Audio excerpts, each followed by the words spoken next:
So,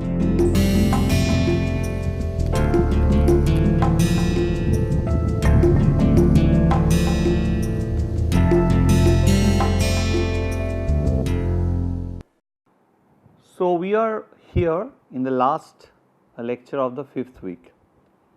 So, if you look back, it is time to take a look back, and if you take a look back, you will realize that we have covered a lot of ground. All the lectures might not be in tremendous detail, but we have made considerable amount of progress. This section is about using the method of substitution that you use in your single variable calculus in integration. Does that method have any role? That kind of methods have any role when you have more than one variable? Sometimes changing variables makes life easier. For example, the book gives a simple example which if I give to anyone, anybody will do it. Say,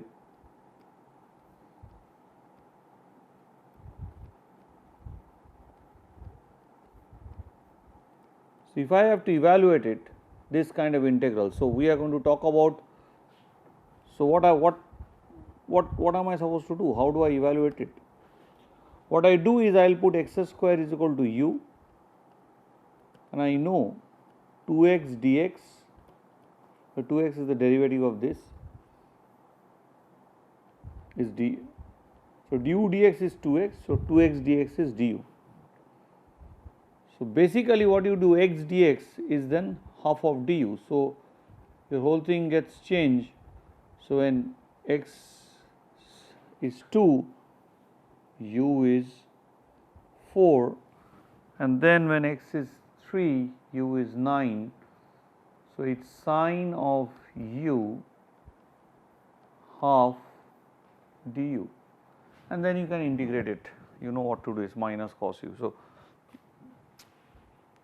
So how will this substitution work when we have more than one variable?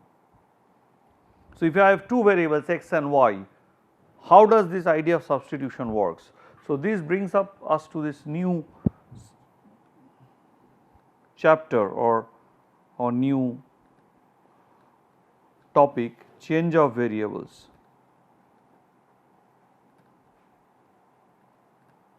In multiple integration.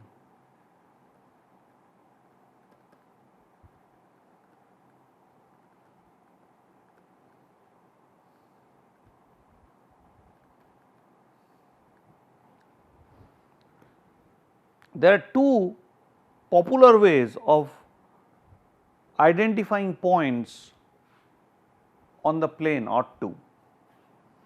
So these ways are following.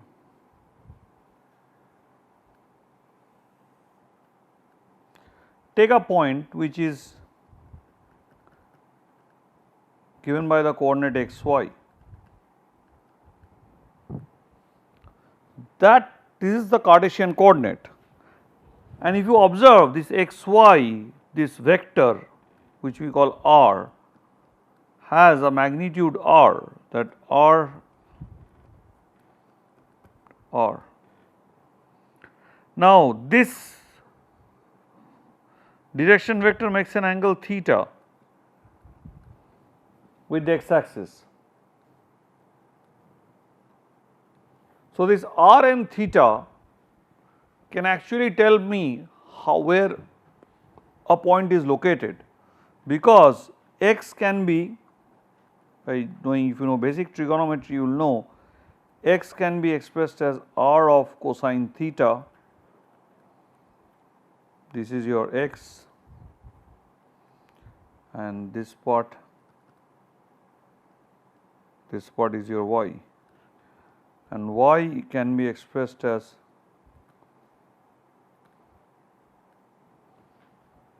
r of sine theta. So these r theta variables,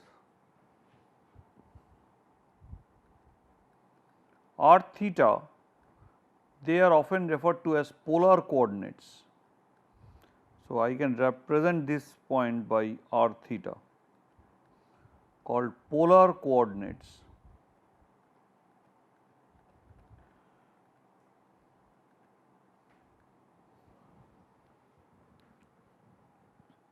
sometimes it is easier to integrate in polar coordinates than in the standard Cartesian coordinate system. So, how will I integrate in terms of polar coordinates? First, suppose you have a region W and you are integrating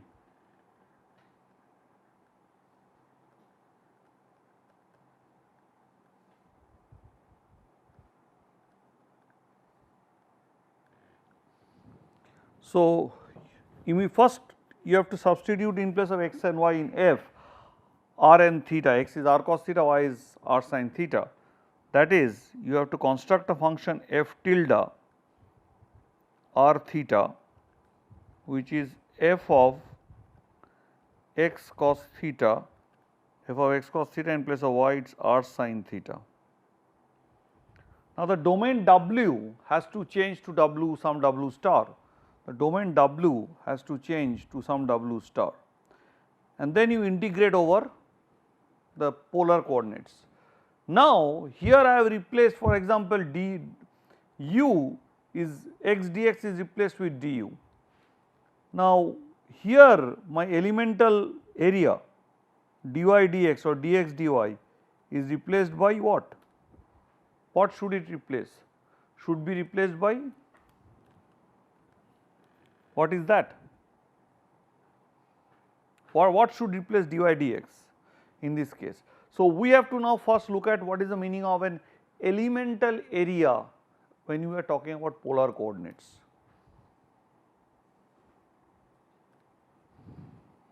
So, elemental area polar coordinates, make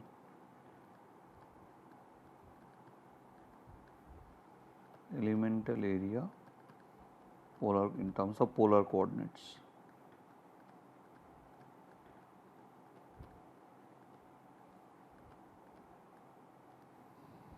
So, here I draw the x axis, I draw the y axis. Now, let this be r theta, then you make a little bit of increment in r, which is dr.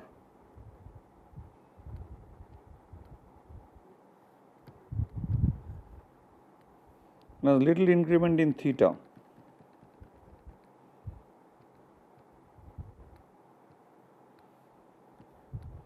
So, this was theta, so this is d theta.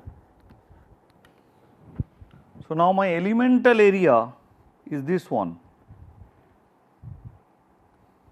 and r is the radius.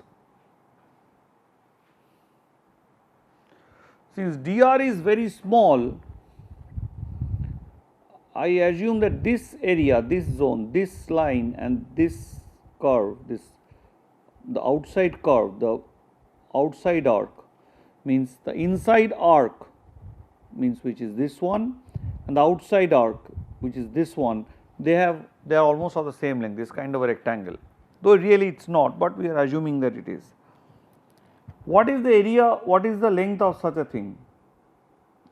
That is rs, the rectangular, the arc length is r into theta, where theta is measured in radians.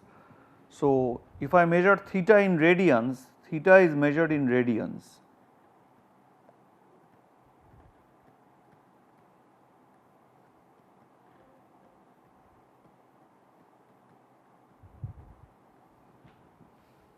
Theta is measured in radians. So, if I am looking at this side or this side, inner side, they are same, this is r d theta and this little side is dr. So, elemental area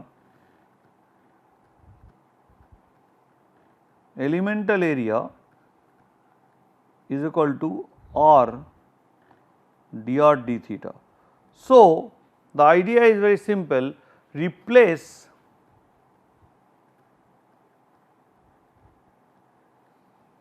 dx dy with r dr d theta. So, whatever was the elemental area there, which was dx dy, is replaced by that elemental area should have a similar area, which is r dr d theta. That is how elemental area of elemental area is calculated. Both are dA basically, they represent dA. So what happens is, so in terms of the polar coordinates, so w f x y dx dy is equal to w star r cos theta f of r cos theta r sin theta r dr d theta.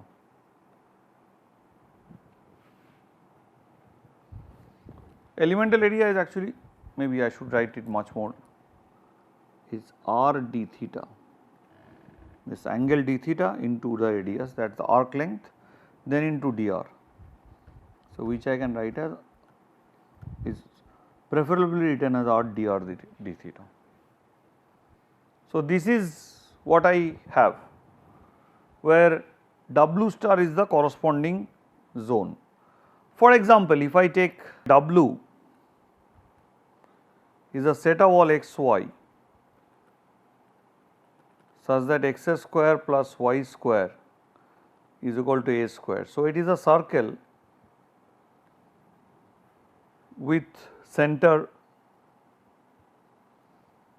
at the origin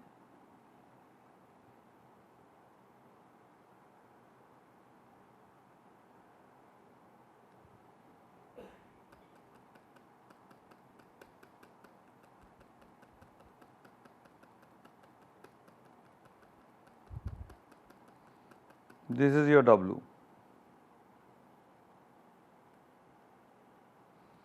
Well, what is my W star? X square plus y square is r square. So r square is, r here is, a is positive. So r is less than equal to a. So r has to lie between 0 and a. R is a positive, r square is a positive number. In terms of x and y, so theta is varying from 0 to 2 pi, theta is free here. So my W star would consist of r theta, because r is non-negative here, r square is less than a square, r is less than a, where r must be here and theta must be between 0 to 2 pi. So basically, if I draw the x axis and y axis by putting r in one angle, for example here r in this side and theta in this side. So r and theta, so if this is 2 pi and this is a, then it is a kind of rectangular box. So you see what is this transformation doing to this region, that a rectangular box has changed over to a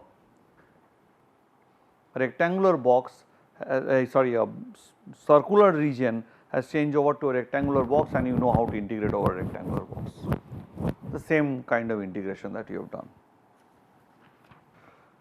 As an example, we use our knowledge here, what we have just done, to understand how to compute.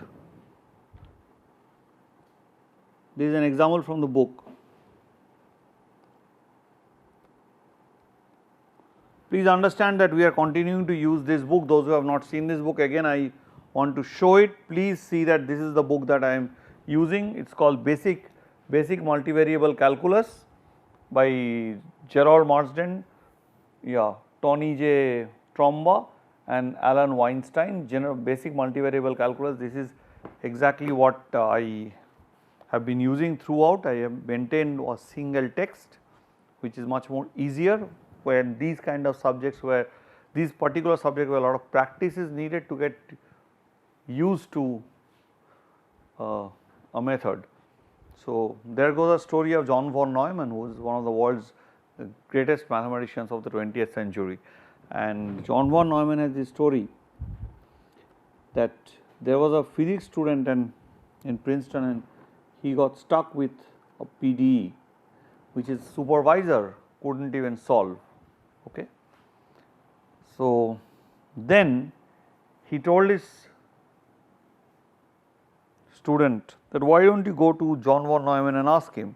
So, finally he found John von Neumann in a party dancing around, and he showed that problem to John von Neumann, and John von Neumann told him use the method of characteristics. So, he goes back and tries to find what is the method of characteristics in solving that particular equation, partial differential equation, and then he goes back and then meets Neumann and says that I have used that method of characteristic and have actually solved the problem, but I do not really understand what is the method of characteristics. So, von Neumann told him, my son, you do not always understand things in mathematics, you just get used to them. So, it is time that we also here in these kind of subjects what we are doing now, you need to get used to things. So, a single book and certain standard examples do help. For example, this example where W is the region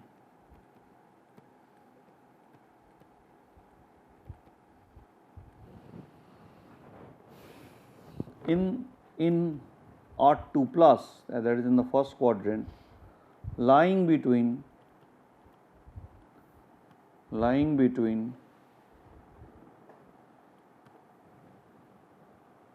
the circles x square plus y square equal to 1 and x square plus y square equal to 4. So, it is circles with radius 1 and radius 2. So, if you draw the thing, you just need to concentrate on the circle of radius 1 and circle of radius 2. So, this is the zone that you are bothered with.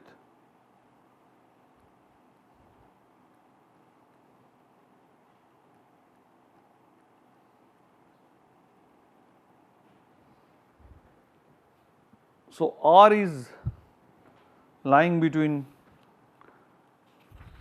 1 and 2.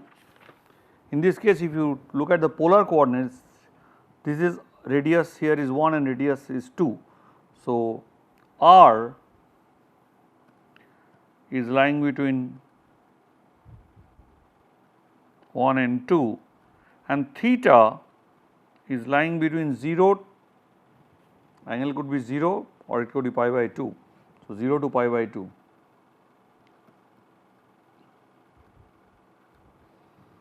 So, you see again you have converted this so called domain W, this domain W had been converted into a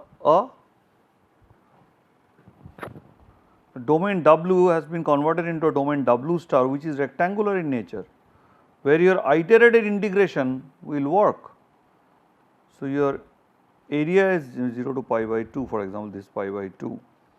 So, this is now your zone. X is between R is between 0 to 1, one of x axis, for example, the x part, the horizontal part is between 0 to 1, this part is between. So, this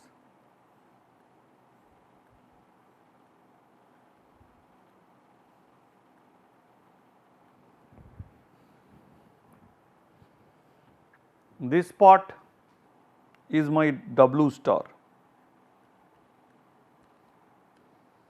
So, now it has become a rectangular one. Now, you can easily use this transformation to compute out stuff. So, let us take ourselves into the next step. So, the integral of W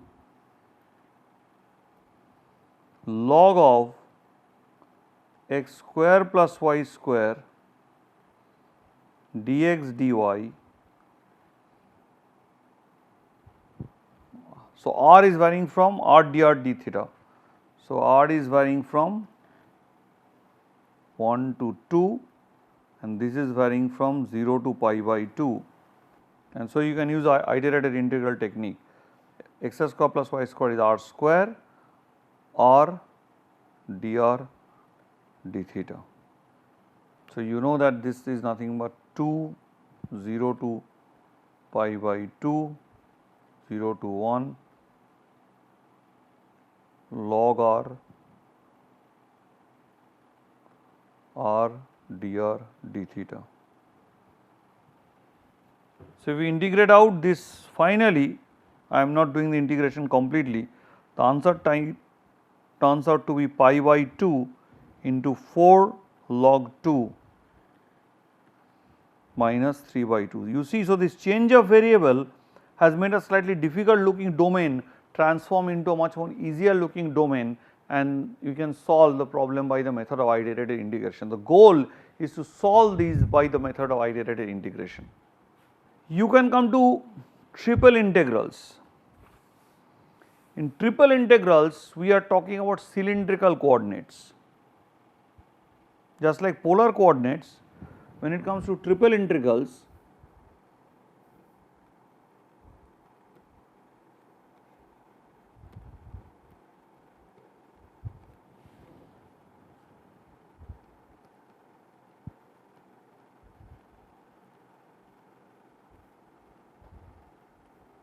we have cylindrical coordinates. That is, for x and y we write it as the polar coordinate, other parts we keep as z, cylindrical coordinates.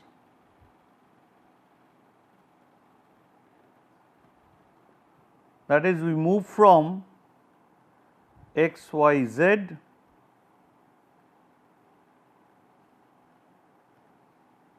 to r theta z. We move from x, y, z to r theta z.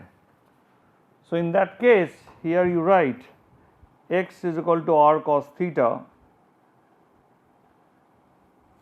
y equal to r sin theta,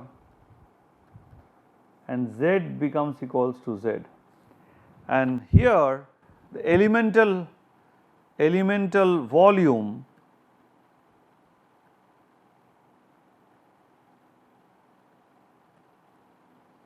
in this case is given as r dr d theta dz.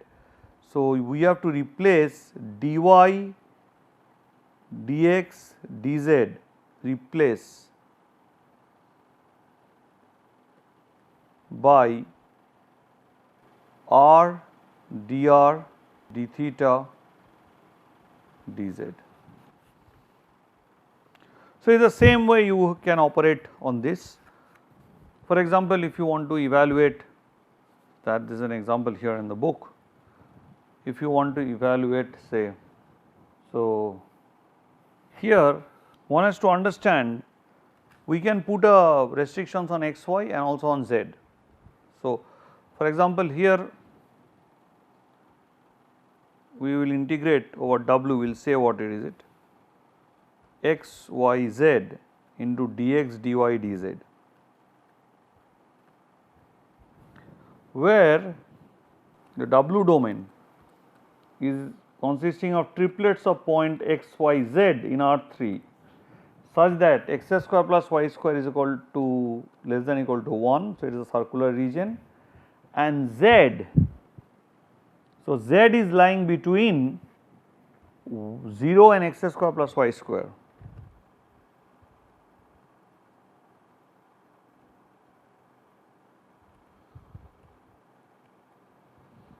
So, what do we do? So, you first take x square plus y square less than equal to 1, that is the domain what you have. You are taking these points in R2.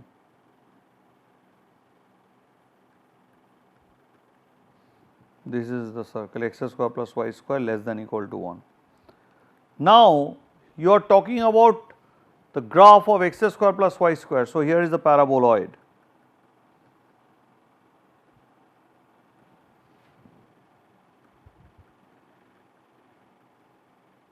So, take any point here. So, this is my z point. So, basically you are taking any point here till you come here to till the end.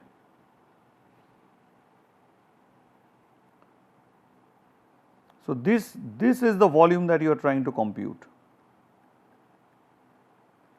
So, basically you have converted into a cylinder. So, it is not the volume you are trying to compute, you have converted the converted the zone into a cylinder. It looks like a cylinder. So, let us see what W star consists of. So, W star, when I transform it, it consists of r theta z, where r is lying between 1 and 0, theta is lying between 0 and 2 pi,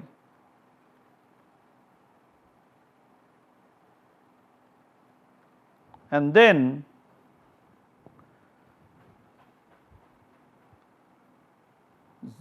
x is lying between 0, z is lying between 0 and x square plus y square, which is your r square, same as r square. You take any x y, x square plus y square is equal to r square. So, this length is exactly, if you take this is your x square plus y square value, this is exactly this length, this a square type is a square. So, z is lying between 0 and x square plus y r square. So, now your domain has changed from x y z to r theta z. So, that is the cylinder, that is the cylinder that has been made. So, now here you have converted into cylinder. Now, what will you do? You will again do, sorry, not the cylinder coordinates, what I am making a mistake. So, here what you see, you have a cylindrical thing. So, when you convert this cylindrical, this is in xyz plane, even xyz space, you have this cylindrical domain, but cylindrical domain you cannot operate on. By making a cylindrical transformation with cylindrical coordinates, this W star has become now a rectangular parallelepiped. It is a kind of domain that you have already used, kind of domain that you have learnt in the triple integral is not actually rectangular parallelepiped, it is fixed with x and y, only the z part is varying, right, x part and y part is fixed and the z part is varying. And you know how to handle it using the things from the rectangle, you know how to handle it using iterated integral, that we already learnt in triple integral. So, from this system of a cylindrical thing, we have come down to one with much more simpler coordinates here, one with r theta where they are fixed, and this one is varying, and you know how to handle the varying case because we have already learnt it that okay, this region can be put under a rectangle and this function can be defined to be 0 outside this W star zone and so on and so forth, which we have learnt. So, in this particular case we see, we write like this.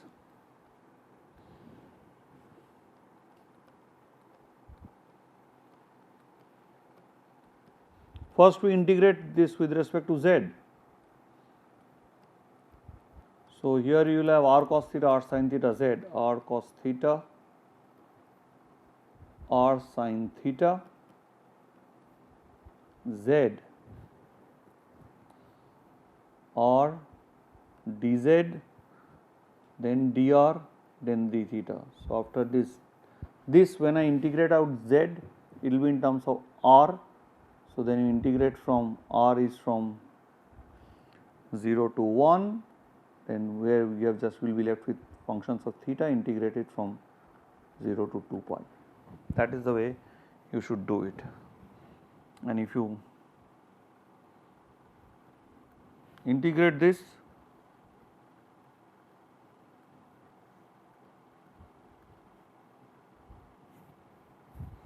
so you will have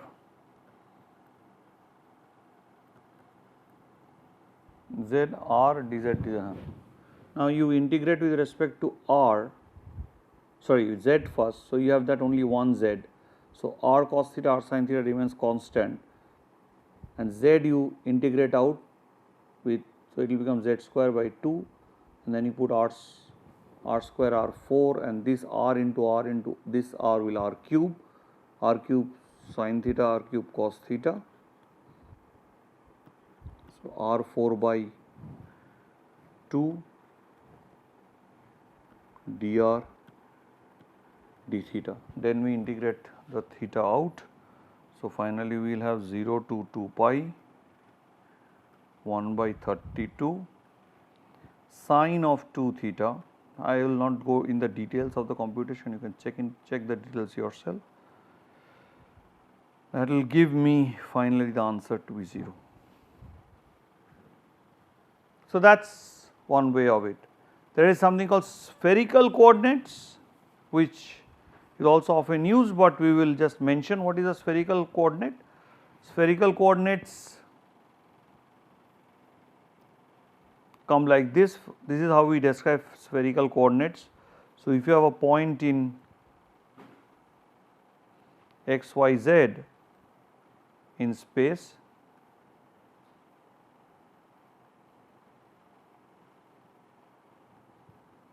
so here is the distance that you know, x, y, z.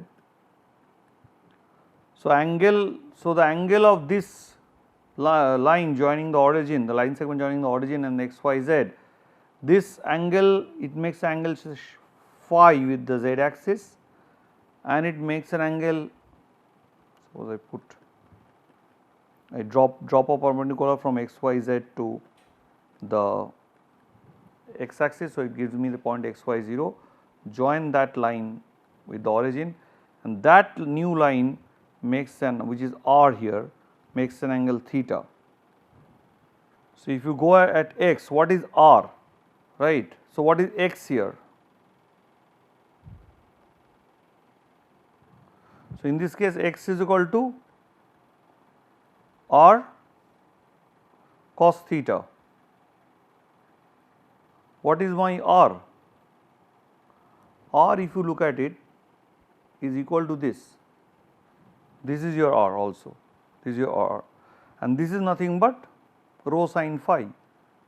So, r equal to rho sin phi. So, rho sin phi cos theta. Similarly, y can be written as rho sin phi sin theta, because that r sin theta basically. And what is z? Z is nothing but rho cos phi. This is called these three things. This is the transformation from the Cartesian coordinates to r theta phi. This is called the spherical coordinates. So, from x, y, z to r theta phi is called the spherical coordinates.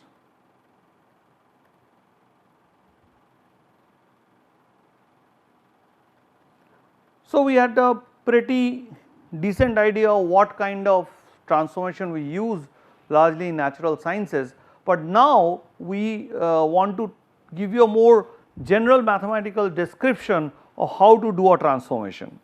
So, that brings us to a very basic idea. For example, if you had this, if you have looked at this transformation, what we had studied when we were doing that single integral, when we had looked at the transformation u equal to x square. So, what did you do? du is 2x dx. So, what is 2x? That is du dx.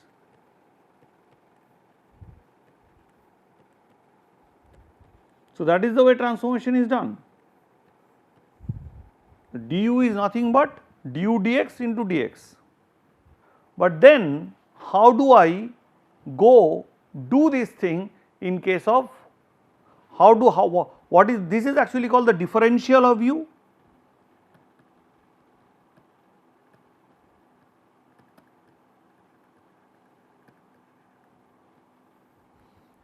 This is actually, if you linearize the function, if you just take the first order Taylor's expansion, this is nothing but this changes the quantifying the value of u as x changes.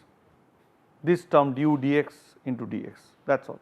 It actually quantifies the value when x is very small and hence u is very small, assuming they are all continuous because they are differentiable. So, how do we speak about how do we do this kind of change of variables in higher dimensions? What is the analog in higher dimension?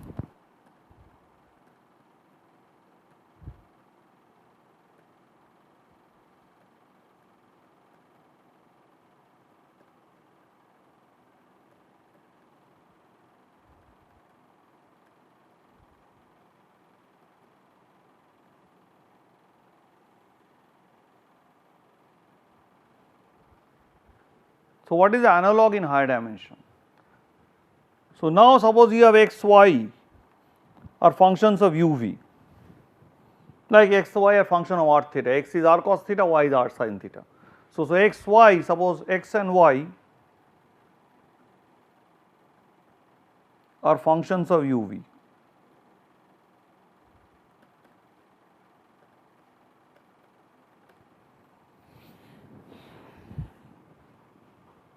That x is x of u v, that is x is kind of x of u v, this is the one way of writing, and y is y of u v.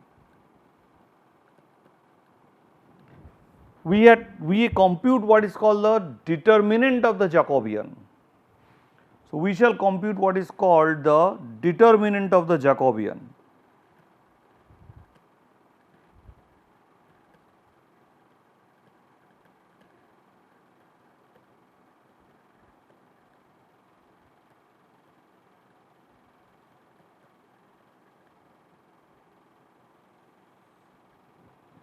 Determinant of the Jacobian.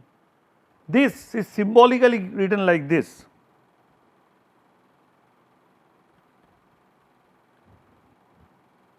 This is a symbol, it does not have any significance. This is a, it is a determinant, it replaces determinant. So, determinant of the Jacobian matrix. So, what is the Jacobian matrix? So, x y is a function of from R2 to R2, right. So, when you have function from R2 to R2, the derivative of that function is a matrix called the Jacobian. So, what you do? You first find the gradient of this first function x u v and then put it as a row vector, then you put the gradient of the second function y u v and put it as a row vector. So,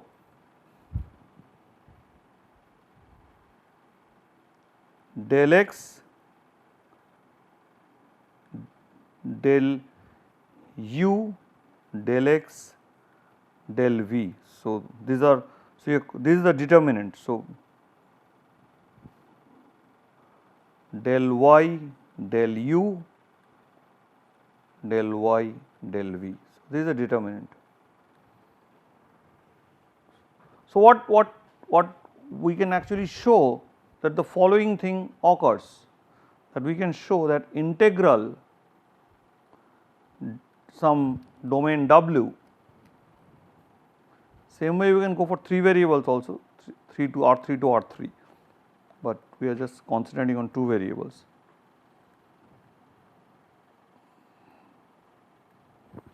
So, now you can have arbitrary, you need not have polar coordinates particular, or you can have x is u plus v, y is u minus v, this kind of transformations also. So, if you have this kind of thing, so this integral can now be given as W star f, instead of x I have x u v,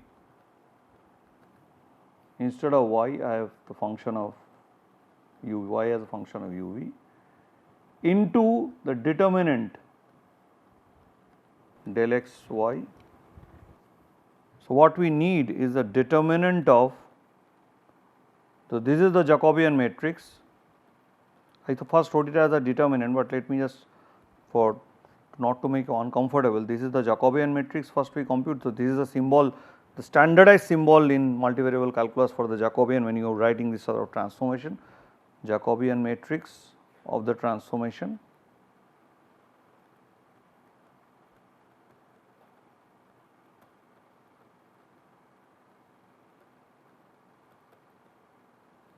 And determinant of del x y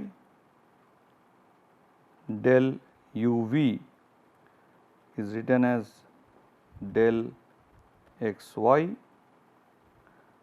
del u v, which is what we wrote earlier, del x del u del x del y del u del y del v. Okay. I just made this change so that you do not get confused that I have skipped it so much. It does not matter even if I write this as the determinant, it does not matter, but maybe people are much more concerned about particular signage and all those things. So, determinant means something like this, the matrix, and then you compute the determinant. This into du dv. So, you are replacing dx dy with this. This is the standard way of doing it. So, you take a kind of transformation, say you integrate w over x square minus y square dx dy, and let w be this given region. So, it is a square with these vertices 0 0 0 0 1 1 2 0 1 minus 1.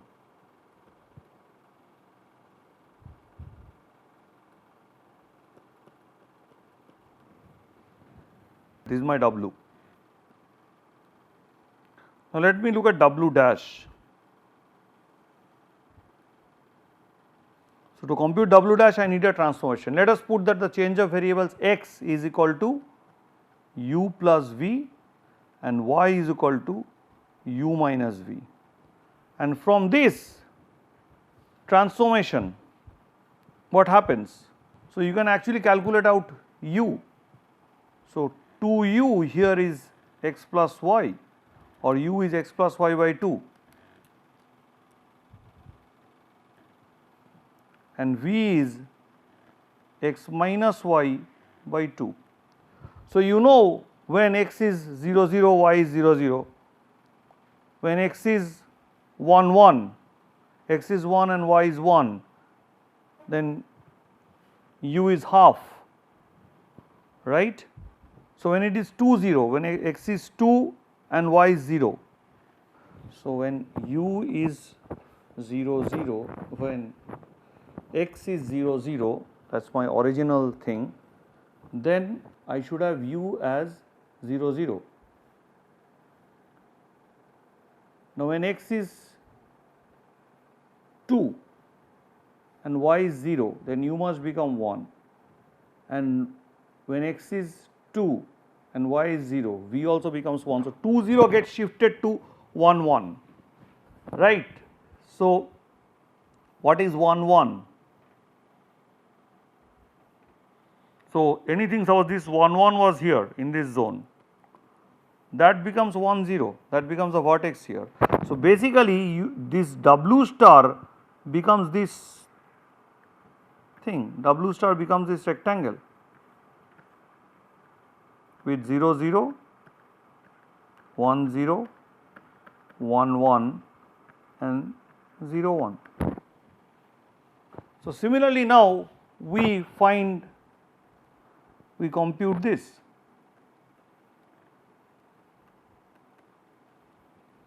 And you know it is not a very difficult thing to compute. It's the Jacobian is 1 1 1 minus 1, and determinant of this thing 1 1 1 minus 1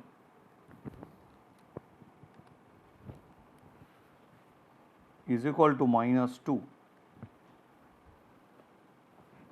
So, my integral of d x square minus y square dx dy can be now written as x square minus y square is nothing but 4uv, u plus v whole square minus u minus v whole square is my, not d, my w, sorry, w to my w dash, but w dash is nothing but 0 to 1, 0 to 1, 4uv. So, what we do here, that has some little problem in the writing, I just make a correction here, I may have forgot to write the determinant of del xy by del u. You take the positive part, the absolute value, into du dv. I forgot to write the determinant. So, determinant is this. So, you take the modulus of that minus 2 is 2 into du dv. So, basically it is 8 0 1 0 1 du dv, sorry uv du dv, uv du dv. The answer turns out to be 2. So, as a Frenchman would say, voila, we are done, we have covered a good amount of ground, and now that everything needs is you need to have practice. Once you have practice, you get a hold of these things and you will never forget how to do these things. Just a little bit of practice, that is it. For me also it is very good to sometimes to teach calculus because it gets you back to your basics. Maybe you also if you have to get into some integrate calculation, one needs to go back and look at the basic books, but it is sometimes always good to teach the basics because you remain in touch with it. So, thank you very much. So, we will start our 6th week very soon, and we get into more applications, we gradually get into surface integrals, line integrals, Green's theorem, Stokes theorem, and Gauss divergence theorem, and end of the game. The last lecture will be more general, where it is written more on fields. It will be largely on applications to physical sciences.